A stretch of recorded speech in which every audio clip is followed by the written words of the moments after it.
आज ही भवन से आए हो, इतना सुंदर दोनों का स्वरूप हो गया, भगवान प्रकट हो गए। वाम भाग में जानकी जी वैष्णवी माया भगवान खड़े। बोलिए मनु महाराज। मनु महाराज भगवान के चरणों में, शत्रुपा जी जानकी जी के, लक्ष्मी जी के चरणों में, श्री जी के चरणों में, दोनों को उठाकर हृदय से लगाया। मांगिए सकुच बिहाय मांग लप मोही, मोरे कछु अदे नहीं तोई। बोले प्रभु झिझक लगे, बोले नहीं, जो चाहिए सो मांगिए। मनु महाराज ने कहा कि एक ही चीज मांगनी चाहिए, तुम्हें समान सुत। मनु महाराज चाहते तो ये थे कि भगवान को ये कहूं कि आप मेरे बेटा बनकर आ जाओ, लेकिन बाप से कैसे कहे, तो कहा आप जैसा बेटा मुझे चाहिए। भगवान ने कहा मनु महाराज मैं वचनबद्ध हो चुका हूं, मेरे जैसा तो दुनिया में कोई है ही नहीं, अब मैं ही आपके यहाँ बेटा बनकर आऊंगा, चिंता करने की जरूरत नहीं। मैं अपने जैसे कहाँ खोजूंगा, इसलिए मैं ही अब आपके यहाँ बेटा बनकर आऊंगा। और हे देवी, शत्रुपा जी ने कहा कि हे देवी आप मेरे आंगन में पुत्र वधू बनकर आए। वरदान मांग लिया, दोनों गदगद हो गए। भगवान ने कहा कि कुछ समय के बाद आप आराम से शरीर छोड़कर मेरे लोक में निवास करेंगे और त्रेता में आप अवध नरेश बनोगे और मैं अंशों के सहित आपके परिवार में अवतरित होऊंगा, अवतार लूंगा। भगवान अंतर ध्यान हो गए। कुछ समय के बाद मनु महाराज और शत्रुपा जी ने अपना शरीर छोड़ा, देवलोकों में जाकर निवास हुआ। आगे का कारण भगवान इसी के लिए ही मनुष्य जन्म लेकर आए। आगे का कारण प्रताप भानु नाम का एक बड़ा भारी राजा था, बड़ा धर्मात्मा राजा था, लेकिन लोभ और लालच में फंसकर राक्षस हो गया। लोभो नाशस्य कारणम। साधुओं के पास वास्तव में अगर साधु जो ये कहता है कि हम तेरा सब संकट दूर कर देंगे, तेरा व्यापार भी ठीक कर देंगे, समझ लो महाठगिया है, महाठगिया है। फिर आप कहते हैं कि बड़े बड़े साधु वैसे में ठग घूम रहे हैं, ये सोना दूना करने के चक्कर में। अरे जब तुम ही ठग हो, पहले तो तुम सोने को दूना करा रहे हो केवल बातों से, तो ये तो ठग और ठगी की लड़ाई थी। कमजोर ठग हार जाता है, ताकतवर ठग जीत जाता है। कि चेचे क्यों करते हो? साधु से हमेशा भगवत चर्चा ही करनी चाहिए। भजन कैसे करें, इसकी प्रेरणा कैसे मन में हो, यही चर्चा करनी चाहिए। और प्रताप भानु राज्य मांगता, जरा मरण रुख दुख रहित तनु समर जिते जन कोय, एक छत्र रिपुहीन मैं राज कल्प सत होय। 100 कल्पों का राज्य, सतयुग त्रेता द्वापर कलयुग, ये एक कल्प कहलाता है। ये 100 कल्पों का राज्य, यानी जब से सृष्टि बनी है तब से लेकर जब तक सृष्टि रहे। तो जब तुम लोभ हो तो लोभी तो मारा ही जाएगा। कमजोर लोभी हार जाता है, ताकतवर लोभी जीत जाता है। और यही प्रताप भानु ऋषियों के शाप से, चूंकि उसने एक तंत्र क्रिया कराई थी और तांत्रिक भोजन कराने के कारण ब्राह्मणों ने शाप दे दिया इसको, तो राक्षस बनेगा। और उन्हीं ऋषियों के शाप से प्रताप भानु रावण बनता है। इसका छोटा भाई अरिमर्दन ये कुंभकर्ण बनता है। बाकी इसके नाती पोते जो कुछ भी थे वो सब पौत्र प्रपौत्र बनते हैं। और रावण का इतना बड़ा आतंक समाज में हो गया। परम सभीत धरा अकुलानी, धरती कांपने लगी। साधु महात्मा हाहाकार करने लगे। यज्ञ वेदिकाओं में मांस और रुधिर की राक्षस वर्षा करने लगे। गौशालाओं में आग लगाने लगे, गायों की हत्या करने लगे, ब्राह्मणों का वध करने लगे, शास्त्रों को नष्ट करने लगे, स्त्रियों का शील भंग करने लगे। सारी सृष्टि में जब हाहाकार हुआ, सब मिलकर ब्रह्मा जी के पास गए। सभी देवता गए, दादा रक्षा करो, दादा रक्षा करो। ब्रह्मा जी ने कहा कि ये ऐसे नहीं मरेगा, इसको वरदान है, इसको भगवान ही मार सकते और कोई दूसरा मार नहीं सकता है। चलो भगवान से मिलने चलें। भगवान से प्रार्थना करते। कोई कहे चलो बैकुंठ चलो, कोई कहता है कि गोलोक चलो, कोई कहता है साकेत चलो, कोई कहता है क्षीर सागर चलो। शंकर जी मुस्करा रहे थे। शंकर जी ने कहा ये पागलों जैसी बातें मत करो। भगवान न क्षीर सागर में निवास करते हैं, न भगवान गोलोक में निवास करते हैं, न भगवान बैकुंठ में निवास करते हैं, न भगवान कहीं और जगह साकेत में क्षीर सागर में निवास करते। भगवान तो सृष्टि के कण कण में समान रूप से व्याप्त हैं। हरि व्यापक सर्वत्र समाना, हरि व्यापक सर्वत्र समाना, प्रेम के प्रकट हों ही में जाना, प्रेम के प्रकट हों ही में जाना, अग जगमय सब रहित विरागी, अग जगमय सब रहित विरागी, प्रेम ते प्रभु प्रगट कही जिम आगी, प्रेम ते प्रभु प्रगट कही जिम आगी, मोर बचन सबके मन माना, मोर बचन सबके मन माना, साधु साधु कहे ब्रह्म कथाना, साधु साधु कहे ब्रह्म कथाना। शंकर जी ने कहा, देवताओं ये बेकार की बातें मत करो, भगवान खोजे नहीं जाते। कहाँ खोजोगे? कहाँ है भगवान? भगवान पुकारे जाते, भरे हुए हृदय से, रुधे हुए कंठ से, कप कपाते होठों से, डगडगाती आंखों से, दर्दीली आवाज से। जैसे छोटा 2.5-3 महीने का बच्चा है, माँ ने सोने को लिटा दिया है, मक्खी काटने लगी, धूप आ गई, तेज गर्मी लगने लगी, शीत लगने लगा, कोई और दिक्कत हो गई तो बच्चा तो उठ भी नहीं सकता, बोल भी नहीं सकता, माँ माँ माँ माँ करना शुरू कर देता है। माँ जहाँ भी होगी, चौके में आटा भी मसल रही होगी तो भी आटे के सने हाथ लेकर दौड़ेगी, बच्चे को उठाएगी, गोद में बिठाएगी। ऐसे ही भगवान पुकारे जाते हैं, भरे हुए हृदय से, डबडबाती आंखों से, दर्दीली आवाज से, क्योंकि भगवान सुवक्कड़ बहुत है। शांताकारम भुजग शयनम। अब कल्पना कर, जो नाग पर इतना गहरा सो सकता है, वो डल्लब के गद्दे पर कितना गहरा सोता हो। इसलिए भगवान पुकारे जाते, सबने भगवान को पुकारा है। गज ने पुकारो, मैंने गरुड़ बिसारो, और ग्राहक पछारो, सुने प्रेम की पुकार। गज ने पुकारो, मैंने गरुड़ बिसारो, और ग्राहक पछारो, भगवान कह रहे सुने प्रेम की पुकार। द्रौपदी पुकारी, सुधि लीजे बनवारी, मोहे आस है तिहारी, कहो जाऊं काके द्वार। द्रौपदी पुकारी, सुधि लीजे बनवारी, मोहे आस है तिहारी, कहो जाऊं काके द्वार।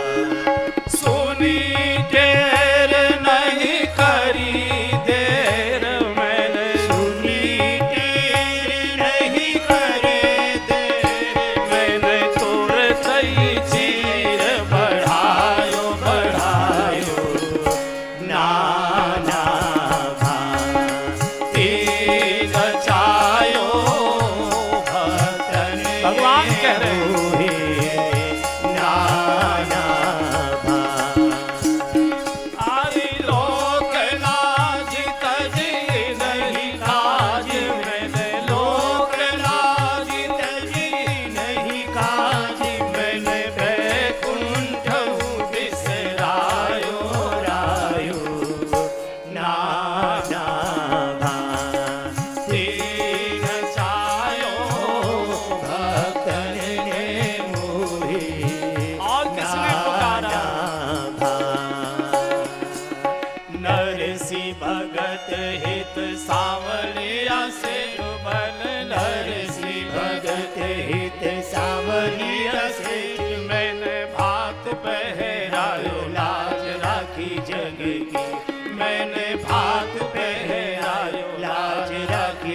की ओ मैंने भात पहरायो लाज राखी जग की मैंने भात पहरायो लाज राखी जग की प्रहलाद ने पुकारो नर सिंह रूप धारो प्रहलाद ने पुकारो नर सिंह रूप धारो हिरणाकस मारो सुधे भूली धन की हिरणाकस मारो सुधे भूली दर की दुर्योधन की मेवा त्यागी दुर्योधन की मेवा त्यागी मैंने साग विधुर घर खायो खायो नाना भाते नचायो भक्तन ने मोहे